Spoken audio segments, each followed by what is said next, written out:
So here we are finally. I am sharing my Bowtana build.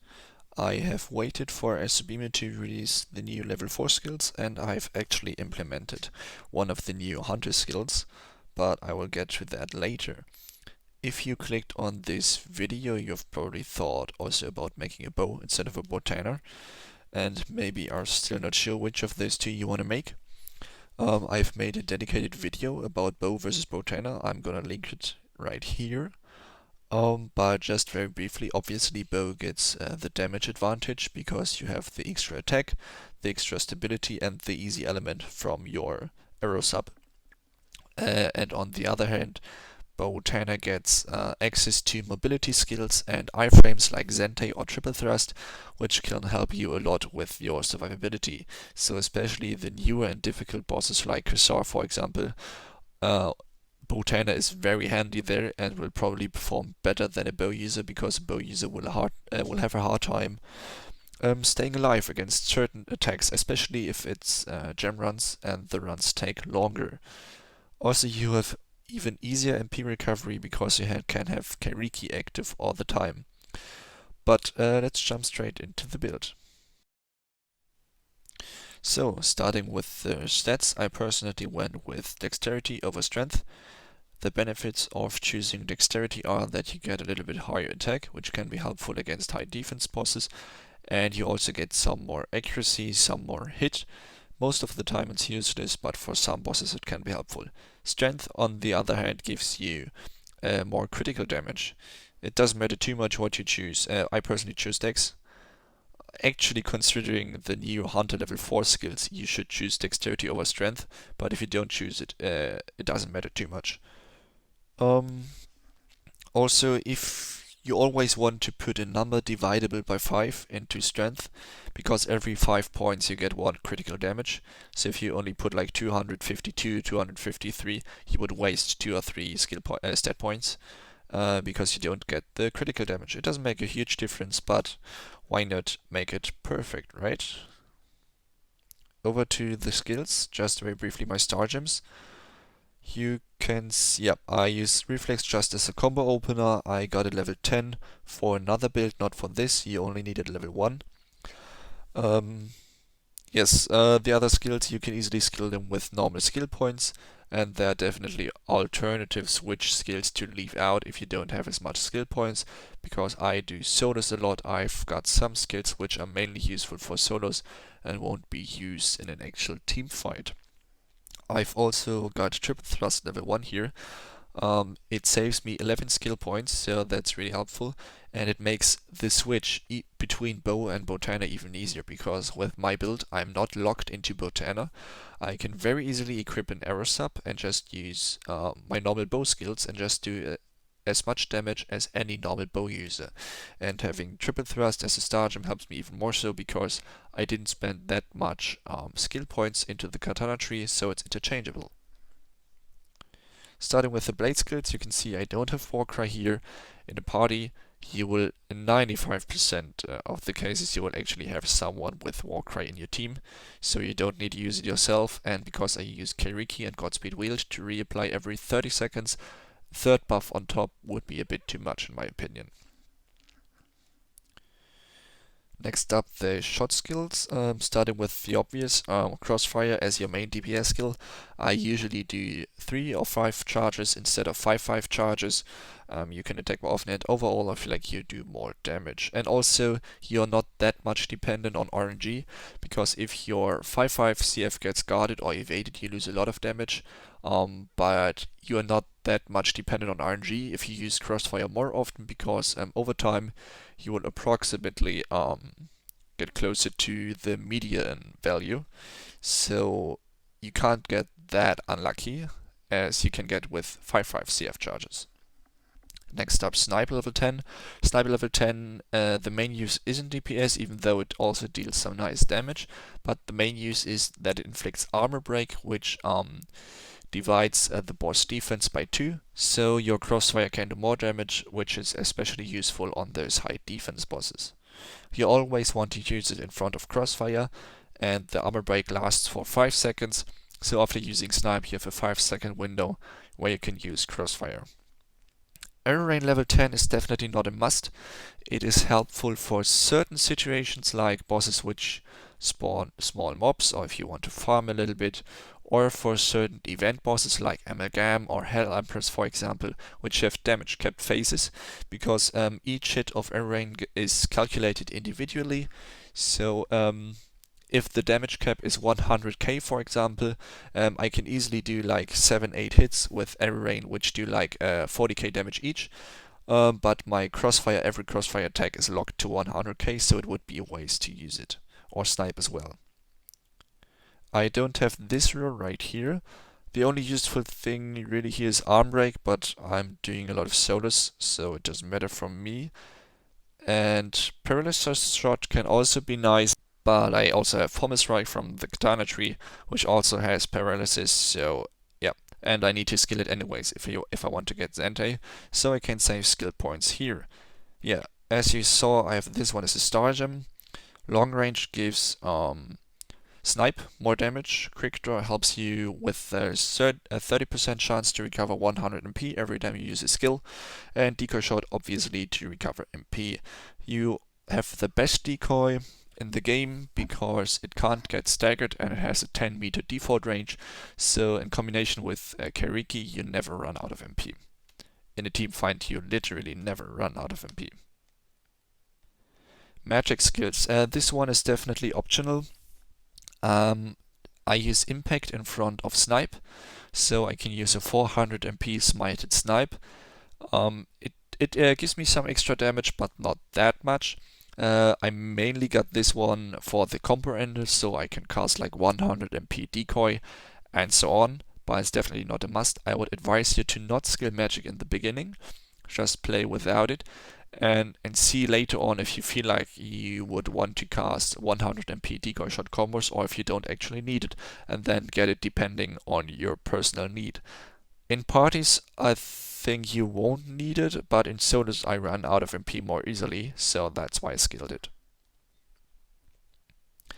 The guard skills, Mirage Evasion level 10. This is a very important skill because Mirage Evasion allows you to evade during a casted skill, and you will use Snipe very often, and Snipe is a casted skill with a cast time of 1 second. So this can help you a lot if you want to see examples of how to use it. I used it a lot in my Picksticker Nightmare solo, so you can definitely check it out there for its use. But I've also used it in basically every other solo, I think. Survival skills, yeah, MP just for more MP. Obviously, MP boost for 300 more MP. If you don't want to use Godspeed Wield, you can also get HP boost if you have some skill points left over. In the support skills, I got Brave Aura level 10. Brave Aura level 10 gives you 20% more damage and around 30% weapon attack, but I'm not sure on the number, I could be wrong. So it gives you a nice damage increase overall, but you have to be careful because it lowers your accuracy by 50%. And on some bosses you can actually hit without grazing, and on those bosses using Brave Aura might not be beneficial, but you have to test it out for yourself. For most bosses you definitely want to use it though. It's only like a handful at most. Recovery level 1 is definitely optional, but the problem is with Zente, you don't block ailments. You block the damage and safely survive, but you don't block ailments. So if the attack entailed a slow ailment, I will still get the slow ailment and can't use evade anymore. So in those scenarios, recovery is really helpful, and also for bosses which have mana explosion, which would be mainly Martula and Crystal. There might be others, but I'm not sure. But it's definitely optional, but it's also only 6 skill points. If you don't use Godspeed Wield, though, you should definitely get it. Battle skills, I sometimes swap it in as a star gem, but yeah, I could put 5 more skill points in it, I guess, but I'm saving those for now. Whack is not that important because it doesn't affect crossfire anyways. Like short range damage and long range damage, it doesn't affect crossfire. And the new satellite arrow from Hunter, it is a placed skill as well, so it's also not affected by whack, short range damage or long range damage. Critical up for 5 more critical rate and intimidating power for 50 more attack. If you have a shortage of skill points, you can also skip level 10 Intimidating Power. Hunter skills, okay. So here we have Satellite Arrow. Satellite Arrow is a difficult one. You can easily smite it with Reflex in front, so it also only costs 400 P. And you also, yeah, for this one you would actually want Final as a combo ender. The problem here is it is a very small area, and it takes some time to activate, and it will be 3 shots. And if the boss even moves like a tiny bit, like a few meters, the skill will miss. So it's kind of hard to use, especially in solos and on more mobile bosses. It will be almost impossible to use. But so I wouldn't have gotten it, but it's not in the skill description. But this skill actually has 100% physical pierce, or at the very least a very, very high physical pierce. Um, yeah, so it can be very helpful for those high defense bosses. You already have snipe, but it can be nice additional DPS. The only problem here for using Bowtana is, as you can see here, Dex affects power, and you also get more range with an arrow sub. So, and I tested it, and the damage difference, if you have full dexterity, is about 30% more damage with an arrow sub. So it's definitely a difference, but it will still be helpful for your Bowtana as well for those high defense bosses. But its difficulties, and yeah, so you definitely have to get used to it. This skill is also optional. You can skip it definitely. But like I said, my build isn't bound to Bowtana. I can also switch to bow and arrow sub. So for those cases, I still also get the 30% damage buff for satellite arrow. Katana, alright, yeah, you saw it. I have triple thrust level 1 here. In an earlier video, I also showed you this skill tree, and you saw that I had Guerrero skilled. The problem with Guerrero is in a team fight, you will basically never use 10 katana skills. If it's not a very difficult gem run, the fight won't be long enough for you to actually use 10 katana skills, because I don't use katana skills for damage, only for survivability. So you won't really get to use Guerrero. It is a very fun skill to use, very fun in solos, but in team fights you won't actually use it. So I ditched Guerrero for Satellite Arrow. I think it will be more helpful for team fights. Yes, triple thrust level 1 to dodge shark fins, to dodge a lot of AoEs and general mobility. It's personally my favorite skill in this game. It's very fun to use. Here I have this one as a star gem. I sometimes swap it in. On level 10 it gives you a 100% chance to paralyze the target, and if the target is already paralyzed, your next hit will have a 50% stun chance. So it's definitely a great ailment, which can be very useful for some bosses like Zahek Machina. Zahek Machina has a special mechanic where defense drops a lot if it's stunned. And Matong Sword, for example, has a mechanic where its defense drops a lot if it's paralyzed. So yeah, this skill can be very useful for those. You only need Megadachi level 5. I usually don't use it, but if you don't use Godspeed Wield, you will want to use Megadachi. Because the parry version of Megadachi gives you a 90% resist, and you safely survive, at least with 1 HP if you are above 20% HP. And you also block ailments, so it can be very helpful, like burning, slowing ailments. You can block those with Megadachi, and it also only costs 100 MP. If you successfully parry an attack, you will get 200 restored. Zentai for taking no damage at all. You can decide if you want a level 1 or level 10. Level 1, the iframe works just the same, but on level 10 you will also get a 100% armor break chance. And this is especially useful for solos, but it's not that useful for team fights. Okay, here we have Shikuchi level 1 as a gap closer, obviously. Make here is actually interesting. Level 5 is definitely enough. It gives you around 20-25 critical, or even 40, I'm not sure, could be 40 critical rate. So for those bosses with a high crit resist, you can just use Make here as a combo opener in front of Crossfire. So your Crossfire gets plus 40 critical rate on top, so you'll definitely hit it. And because we have the Katana sub, we don't get the critical damage penalty which other weapons get. As you can see here, Critical damage decreases, but for Katana no decrease on critical damage, and this also applies if you have a Katana as a sub-weapon. The change for Kariki for bow versus Bowtana is that it has 30-second duration instead of 10, so you can have it active all the time, 100 attack and 25 AMPR.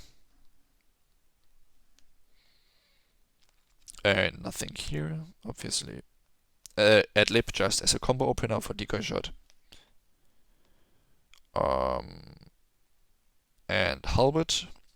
Yeah, like I said, if you don't want to use Gods with Will, still get quick aura level 10. Warcry Struggle is really only a solo thing, because every time I do a solo attempt and die, I respawn with 0 MP, and to regain my MP more quickly, Warcry Struggle is really helpful. But otherwise you won't actually need it, so just get a level 5. Godspeed Wheel obviously for a 30% motion speed and 900 attack speed with 3 stacks. Then just left backstep, obviously. Backstep is faster than evasion, and you only have 6 evasion stacks, so whenever you want to evade and you can use backstep instead, use backstep. But yeah, some attacks, backstep is definitely faster, so it can save your life to use backstep instead of evasion. So far for the skills. Okay, on to the combos. Here, like I said, my basic smited snipe combo. Here my crossfire combo. Before you comment, you don't need to use final after crossfire and so on. Yes, that's true, but I sometimes forget to reapply crossfire, and then I want to activate it with my smite combo, and I didn't notice I didn't activate it, so it wouldn't cost 0 MP, but 400, and if it's smited it would be 800 MP without a skill after it. So if I would make that mistake, it would actually cost me 1000 MP. So just for those scenarios, I put a combo ender, so it would only cost 600 MP instead. But yeah, like I said, you can use Maker for crit resist bosses, otherwise I prefer to use Reflex, because reapplying Reflex every now and then refreshes your evasion stack cooldown, so you regain your evasion stacks faster if you already used a lot of evasion. And reapplying like that every now and then is really helpful to keep your evasion stacks up. So Reflex for normal bosses and Maker for crit resist bosses. Or if you only use cheaper equipment and can't reach 100 critical rate, always use Maker in front, so you don't have to invest too much onto your equipment if you can't afford it. Here my satellite arrow combo, Reflex as a combo opener, smited 400 MP in total. Yep. Here we have my decoy shot combo, 100 MP, but if you don't, but yeah, you can also cast it manually if you want. And here, this is my buff combo. I usually use Godspeed Wheel 2 times in the beginning, and then after that I reapply this combo every 30 seconds. It costs 200 MP and reapplies Kairiki and Godspeed Wheel. I can use it perfectly together because both skills have 30-second duration. Onto the equipment. I just use a very normal bow. You can see Guaimol and Martular in it, just for more damage. If you have gotten the core cone bow, I'm not sure what the name, it's from the Yashir collaboration. It has also around 30%, 40% physical pierce, I'm not sure, but you can definitely use it instead if you've gotten it. I haven't, so I'm using a normal bow. Before the last event, it didn't matter what katana you used, because the stats, the attack, the stability, the refinement, whatever, it doesn't have any effect, because your katana skills will use your bow attack, your normal attack value. But the new katana from Amalgam actually has a 3-meter range instead of a 2-meter range, so I can use Zentei from a 3-meter range instead of a 2-meter range. It definitely can help, so if you have gotten the katana from Amalgam, definitely use it instead, and you don't need to refine it at all. The attack value doesn't matter as well. The only reason I use this one is for the 3-meter range. And like I said, you can also swap in easily the elemental arrows if you want to swap to a bow build, because you notice you don't actually need triple thrust and Zentei for this boss fight, because you can just stay alive very easily. You can notice I still haven't farmed the best arrows. I'm too lazy. I usually don't swap to bow because I prefer to play Bowtana, even if it sometimes does less damage, but it's a lot more fun to play. But yeah, I have at the very least an elemental arrow for every element.